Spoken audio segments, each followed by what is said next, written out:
안녕하십니까. 더비용성 여러분, 국가공인 직업상담사 2급 1차 대비 직업심리학 오늘 세 번째 시간입니다.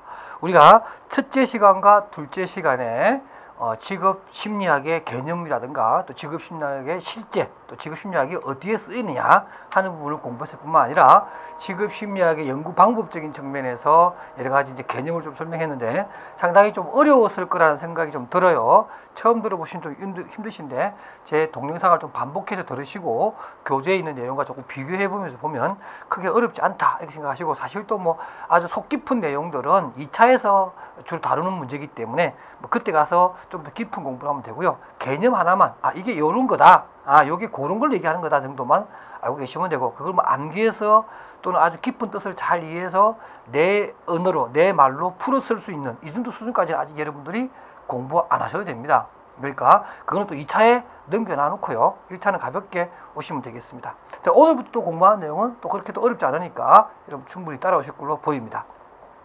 오늘 교재는 309페이지에 이제 파트 2 진로 발달 이론. 자, 여러분 교재 한번 보시기 바랍니다. 309페이지 페이지 수는 표시가 안 돼 있는데 순차적으로 보면 이제 그 하얀 부분이 308, 오른쪽에 309가 나오고 진로 발달 이론이 돼 있는데, 사실 이게 진로 발달 이렇게 돼 있는데 저도 이게 좀 이 제목이 좀 불만이에요. 이 진로 발달 이론 이렇게 놔놓고 그 밑에 또 뭐 특성 요인 이론, 뭐 홀랜드 이론, 또 발달 이론, 또 여러 가지 사학습 이론 이런 것들이 들어 있는데, 그러니까 사실 이게 그 교재가 발달이라기보다는 차라리 이게 진로 선택 이론 이렇게 해놓고서 특성 요인 이론, 발달 이론, 뭐 사학습 이론, 또 여러 가지 일반적으로 최근에 많이 떠오르고 있는 뭐 SCCT 이론, 뭐 이런 것들을 쭉 쓰게 되면 이게 맞는데, 이 발달 이론을 제가 왜 썼느냐 하면 대부분의 책들이 모르겠어요. 어떤 뭐 하나의 책을 무슨 텍스트로 해서 막 뺏겨 쓰고 옮겨 쓰고 했는지 모르지만 자꾸 이렇게 발달이라는 용어를 이렇게 써버려요. 이 내용의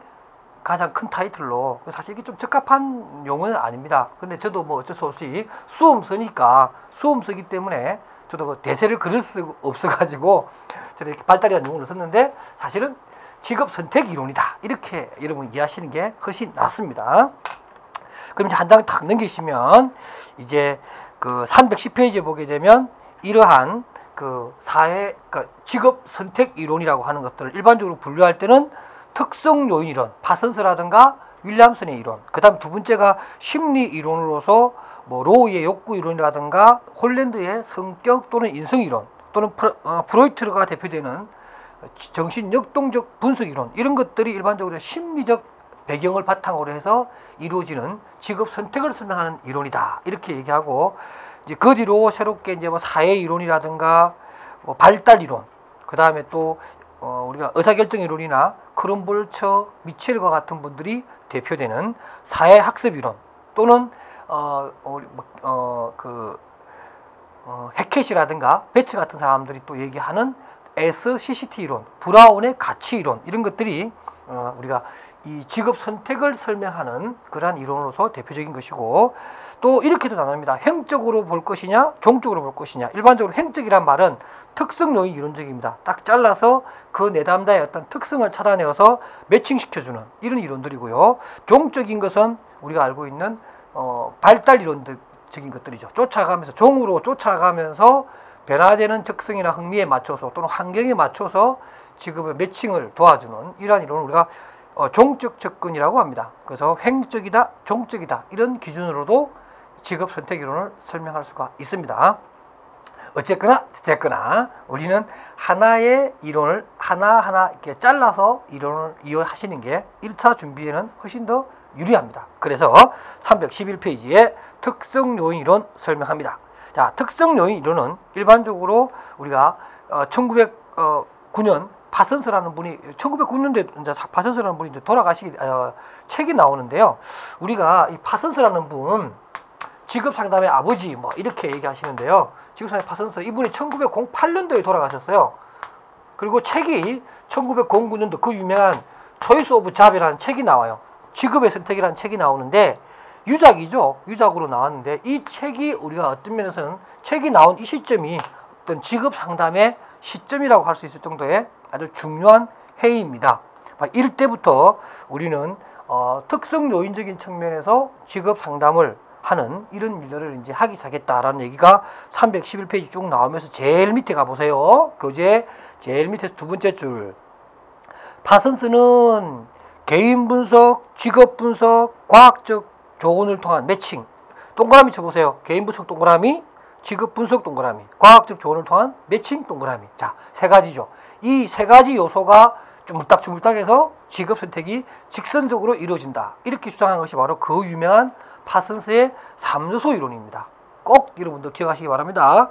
이 파슨스 3요소 이론이 바로 이 특성 이론, 특질 이론의 하나의 요체가 되면서 다음 장 넘기시면 312페이지 위에서 7번째일까요? 보면 미네소타 그룹이 있습니다. 뭐 이게 무슨 우리가 말하는 무슨 현대그룹, 삼성그룹, LG그룹, 이런 SK그룹 이런 걸 얘기하는 게 아니고 미네소타 그룹이라고 해서 미네소타 대학의 심리학과를 중심으로 해서 모인 어떤 특성 요인적 입장을 취한 학자들의 모임입니다. 그래서 시험 문제 이런 나온 것도 있었어요. 1차 시험에 어떤 문제가 나왔냐면 다음 중 미네소타 그룹과 관계가 없는 것은 뭐 이렇게 거리가 먼 것은 이런 문제가 한번 나온 적이 있어요.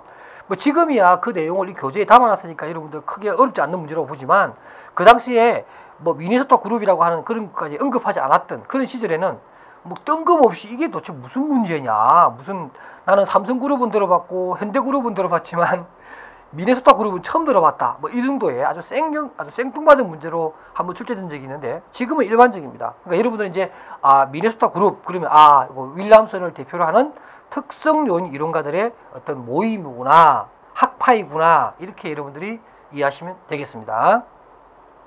그래서 이러한 미네소타 그룹들은 일반적으로 뭐 검사 도구를 굉장히 중시하고 특성 요인적 접근이니까 지시적, 교육적 상담을 하고 있고 또 어떤 내담자의 특성을 파악을 해서 직업적인 요인과 매칭시켜주는 그런 일반적인 특징을 가지고 있고 또 횡적 접근을 한다. 어떤 한 시점에서 탁 잘라가지고 그 사람의 적성, 흥미, 성격, 가치관, 태도 이런 것들을 기초로 해서 매칭하는 이러한 입장이다. 이렇게 여러분 알아두시고요.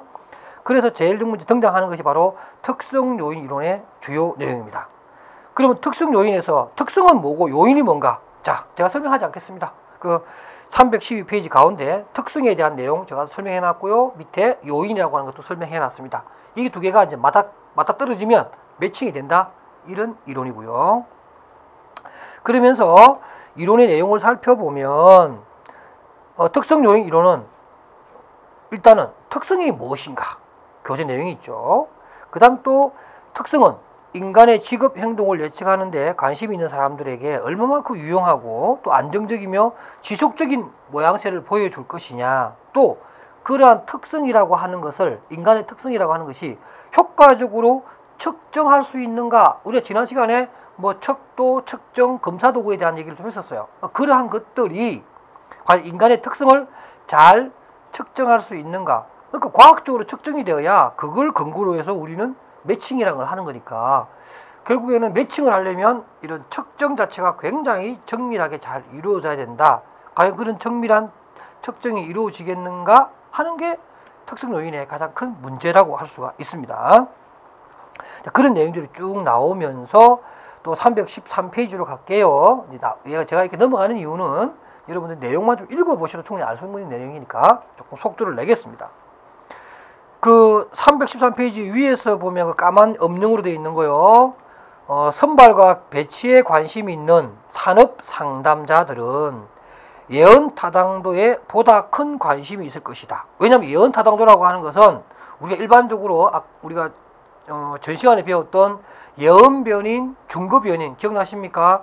그 사람의 입사 성적에 따라서 사람을 뽑아서 1년 뒤에 봤더니 역시나 합격한 사람이 훨씬 더 높은 인사 고가나 생산성을 보이더라. 이런 거죠. 그러니까 어떤 예언 타당도 높은 뭔가 검사지가 있어야 직원을 뽑을 때 유리하잖아요. 그러니까 산업 상담사는 기업에 있는 사람들은 예언 타당도 높은 검사지에 대해서 늘 고민한다. 이런 얘기입니다.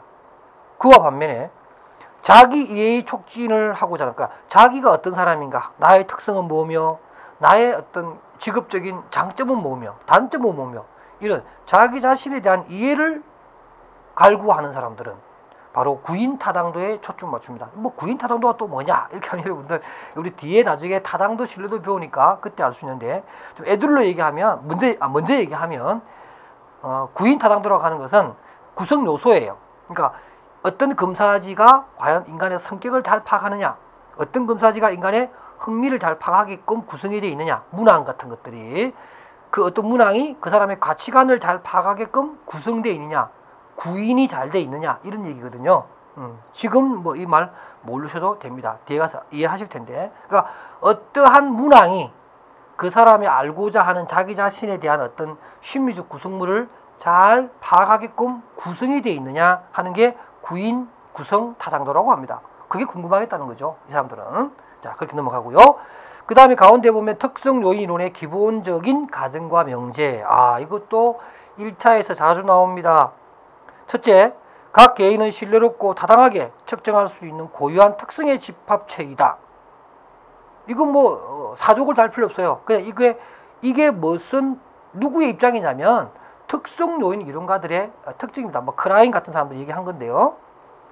또 각 직업은 성공을 위해서 특정한 특성을 소유하고 있는 근로자를 필요로 한다.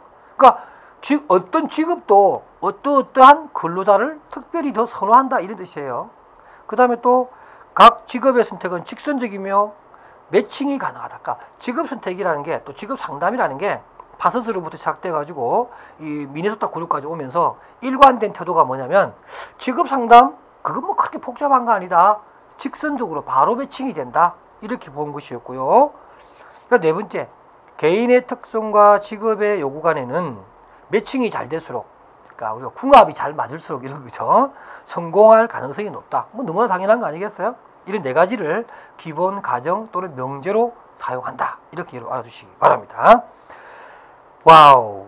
그 다음에 하살표 2개 있는 윌리엄슨에 의한 특성 요인 상담의 인간 본성에 대한 5가지 기본 가정. 1차에는 썩 잘 나오는 편이 아닙니다. 이게 1차에서 안 나오니까 문제죠.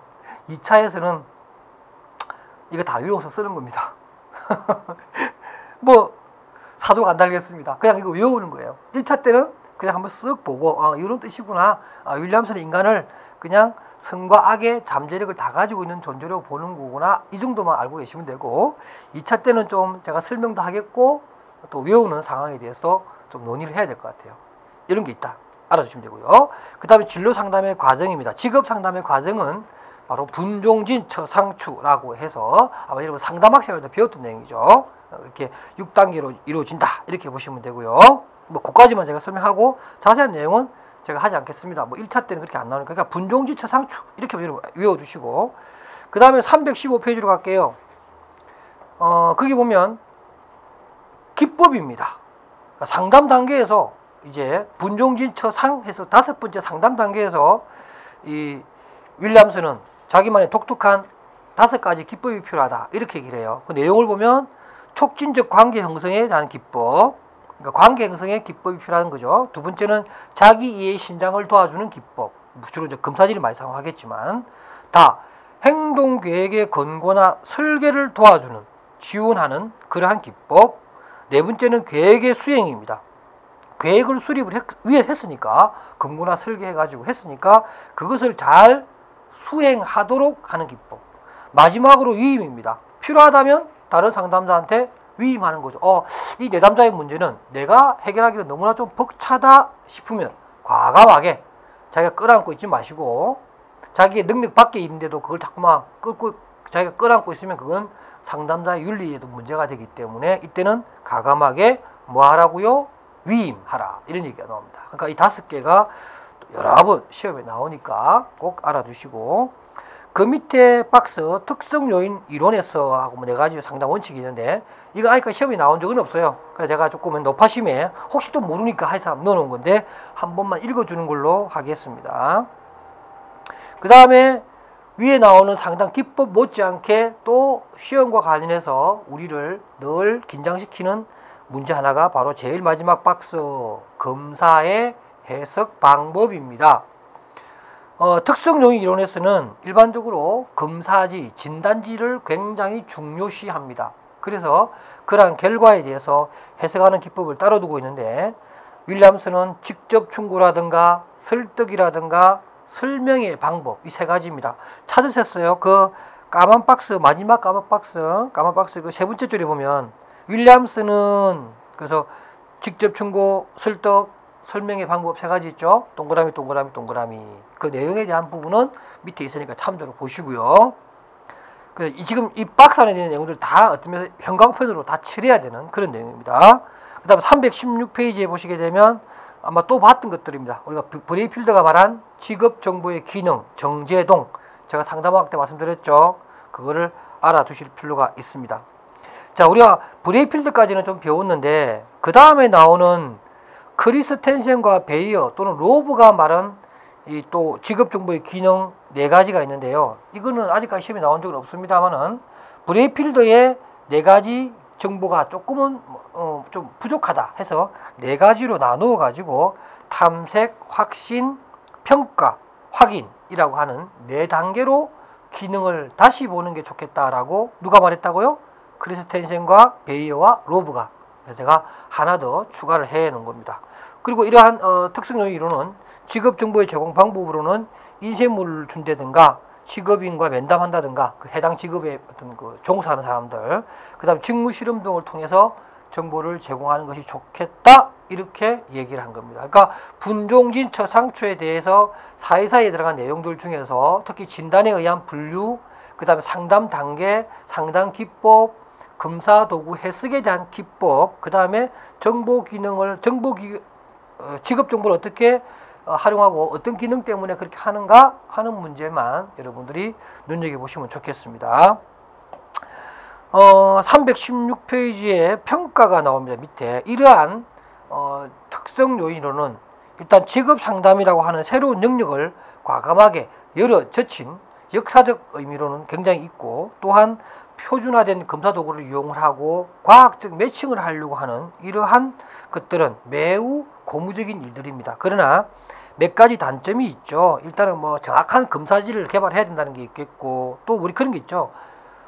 아무리 횡으로 탁 잘라가지고 아무리 정밀하게 그 사람의 특성을 파악했다 한들 시간이 가고 그 사람의 인지력이 발달하게 되고, 그죠? 교육이 또 영향을 미쳐서 그 사람의 어떤 능력이나 특성이 변할 수 있잖아요. 그렇죠?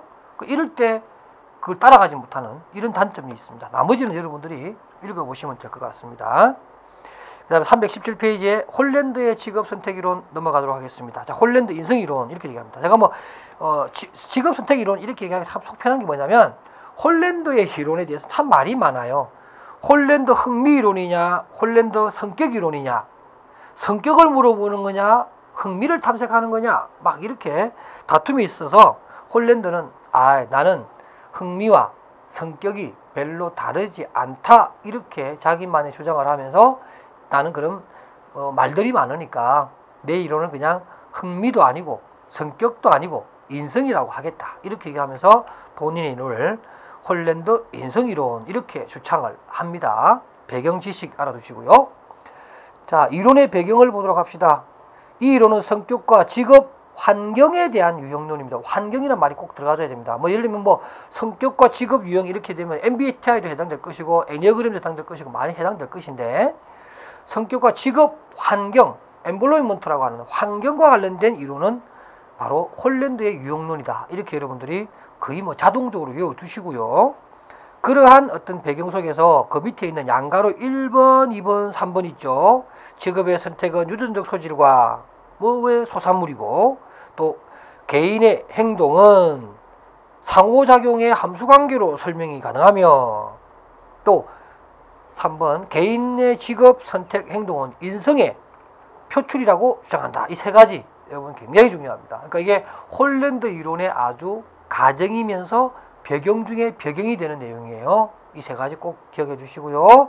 그 다음에 양가로 반가로 3번, 반가로 4번 이런 것들을 합쳐서 이론적 배경이 되더라. 이렇게 여러분들이 정리를 해 주시면 좋겠네요. 그 다음 나에 보면 또 이론적 가정이 있습니다. 뭐 배경도 있고 가정이 있는데, 가정은 좀 더 구체적인 거예요.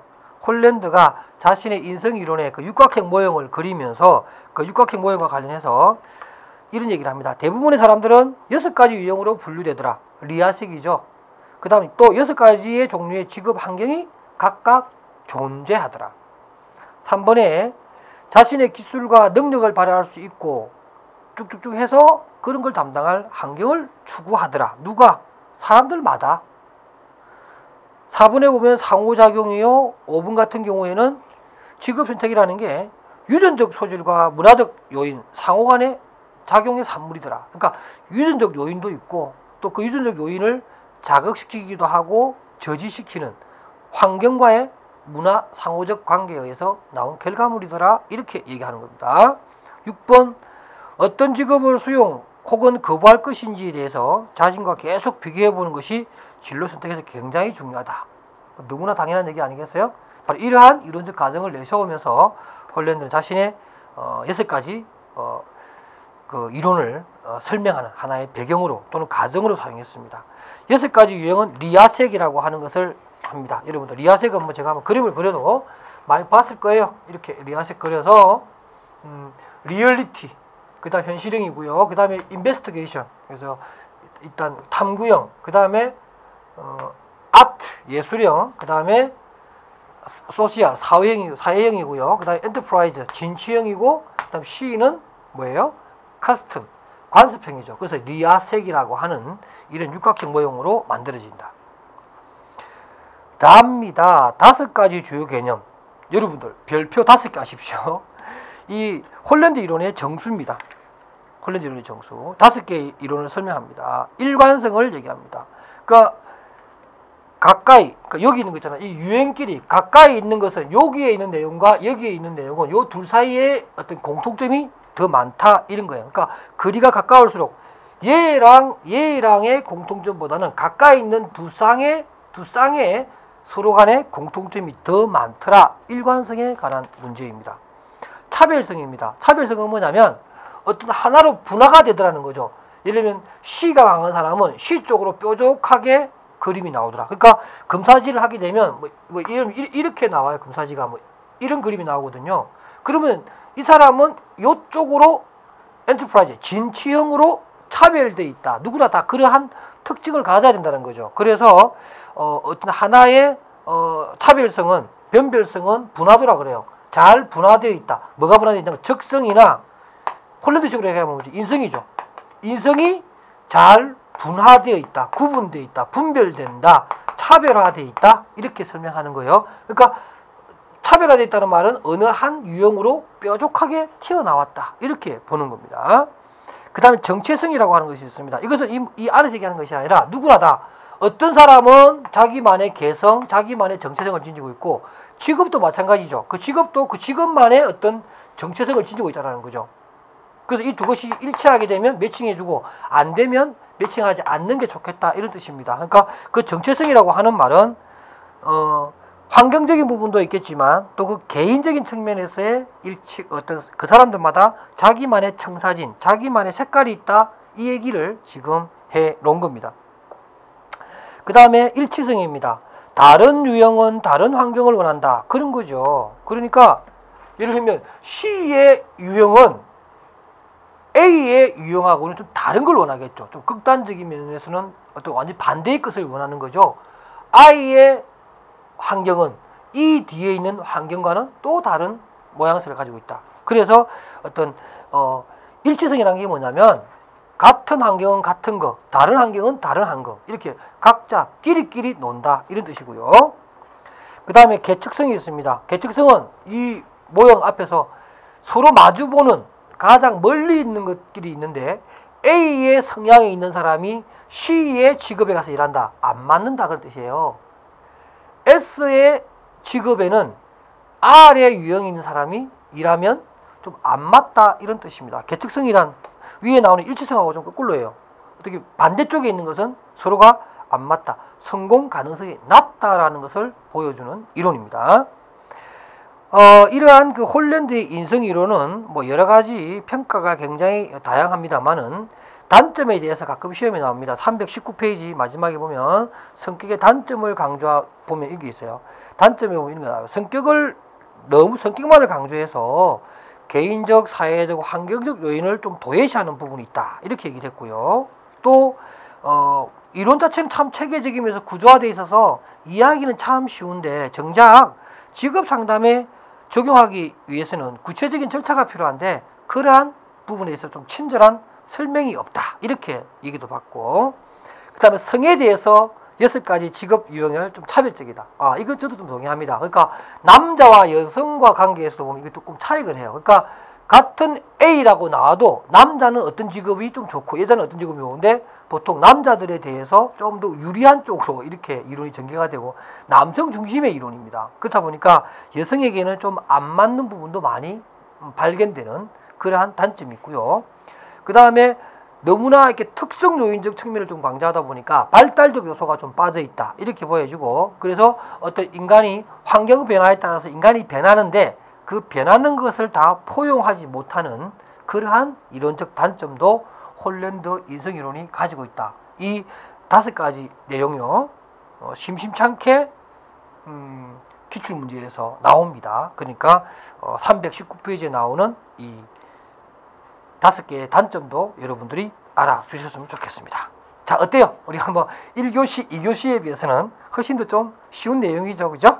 이렇게 해서 우리 일단은 특성 요인적인 측면에서 2가지, 뭐 파슨스까지 합치면 3가지죠. 삼노소 이론, 특성 요인 이론, 그리고 홀랜드 인성 이론, 이렇게 3가지를 오늘 이 시간 살펴보았습니다.